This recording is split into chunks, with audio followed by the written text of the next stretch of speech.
Rajahmundry central జైల్లో ఇక్కడ ఉంటున్న ఖైదీలు ఎవరైతే ఉంటున్నారో వారందరికీ కూడా వైద్య సదుపాయం కల్పించాలన్న లక్ష్యంతో ఈ రోజున ఇక్కడ 4.5 కోట్లతో నిర్మించిన హాస్పిటల్ని ప్రారంభించడం జరిగింది. నిజంగా మరి ఈ రోజున ఈ హాస్పిటల్ అది అంతా చూస్తే ప్రతి ఒక్క ఫెసిలిటీ కూడా ఇక్కడ ఖైదీలకు ఏర్పాటు చేయడం జరిగింది. డెంటల్ డాక్టర్ ఉంటారు, అట్లానే సర్జన్స్ ఉంటారు, అట్లానే చిన్న చిన్న ఏదైతే వాళ్ళకి మైనర్గా సర్జరీస్ అవసరం అవుతాయో అవి ఇక్కడే చేస్తారు. తర్వాత ఇంకా మేజర్గా ఏదన్నా ఉంటే షిఫ్ట్ చేయడం జరుగుతుంది వేరే హాస్పిటల్స్.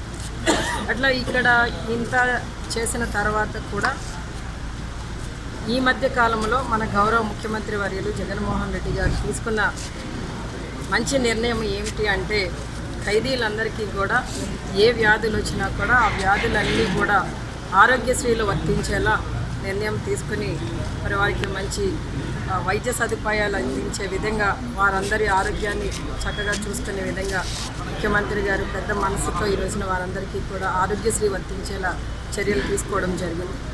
ఈ విధంగా అంటే ఇక్కడ ఈ సెంట్రల్ జైలుకి ఒక ప్రత్యేకత ఉంది. ఇది ఎప్పటి నుండో ఉన్న ఈ సెంట్రల్ జైల్లో ఇక్కడ అన్ని ఫెసిలిటీస్తో కూడిన పెద్ద సెంట్రల్ జైలుగా ఉండడం, ఇక్కడ ఉన్న ఖైదీలందరికీ కూడా మరి వారికి ఉన్న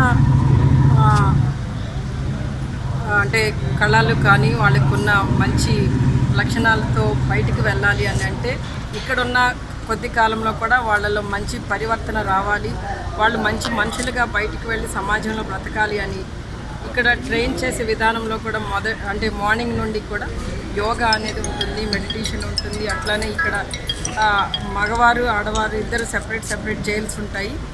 వాళ్ళు ఇరువురికి కూడా వాళ్ళకున్న నైపుణ్యాన్ని బట్టి వాళ్ళకున్న తెలివితేటలను బట్టి చక్కగా వాళ్ళకి ట్రైన్ చేస్తూ ఇక్కడ చక్కటి ఐరన్ ఇండస్ట్రీ కూడా ఉంది. ఆర్డర్ని అంటే మంచి ఆఫీసులు కానీ స్కూల్స్ కానీ వాళ్ళకి ఫర్నిచర్ కావాలన్నా ఇది కావాలన్నా ఆర్డర్ ప్లేస్ చేసినప్పుడు వాళ్ళు చక్కగా చేసి ఇవ్వడం జరుగుతుంది మంచి క్వాలిటీతో.